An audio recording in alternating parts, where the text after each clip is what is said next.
Driving under the influence, teenage drunk driving, Part 2. Heightened risk for new drivers. The CDC reports that adolescent drivers between the ages of 16 and 20 are 17 times more likely to die in an accident when their blood alcohol content, BAC, is 0.08% than when they are sober. That dramatically increases the risk. Younger drivers are already at a substantially higher risk than older drivers of getting in an accident or collision. Alcohol and other drugs that affect the mind make for an environment where something is bound to go wrong. So why is it that even without drinking, teenage drivers have a much higher chance of being in a collision?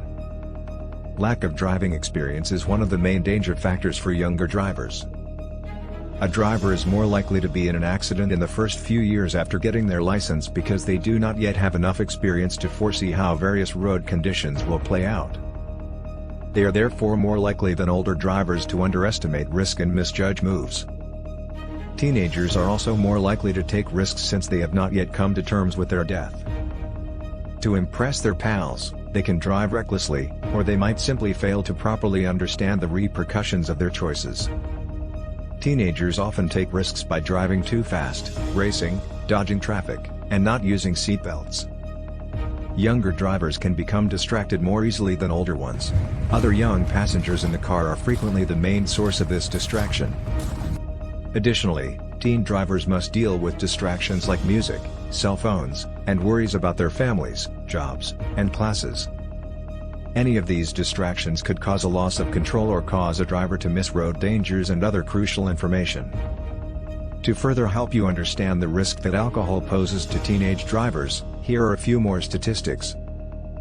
1,908 drivers between the ages of 15 and 20 lost their lives in fatal collisions in 2016. A BAC of at least 0.01% was present in 24% of these drivers. 19% of people had BACs of 0.08 or above. Young drivers who were involved in fatal collisions and had been drinking 44% of the time were not restrained. Young drivers who died in fatal collisions and had been drinking accounted for 58% of those who were not wearing seatbelts. Alcohol causes forgetfulness, clouded cognition, restricted motor abilities, poor judgment, and overconfidence, which increase all the inherent deficiencies that juvenile drivers already experience. Almost half of all teenage drivers involved in fatal drunk driving accidents in 2016 were not wearing seatbelts at the time of the occurrence, as can be seen from the numbers above. The impact of alcohol on their reasoning and judgment very probably contributed to this. The NHTSA statistics show that a staggering 19% of young drivers who were killed in fatal collisions while intoxicated had a blood alcohol content, BAC, that was higher than the permitted adult limit. This indicates the propensity of teenagers to binge drink, which involves consuming a lot of alcohol in a short length of time. Teenagers who drink and drive are likely to be significantly impaired when they get behind the wheel as a result of the widespread binge drinking.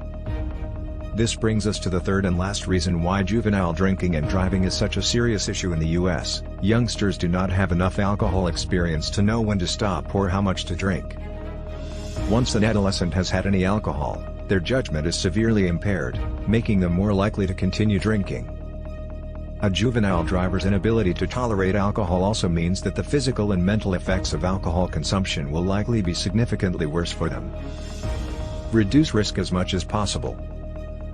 You must take every precaution to reduce your risk of getting involved in an accident or collision if you are a juvenile driver.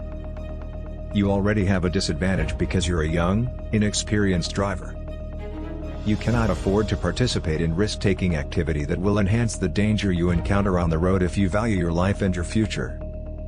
Remind yourself that drinking alcohol is generally not a good idea. Do not drive after drinking, it is not worth the risk.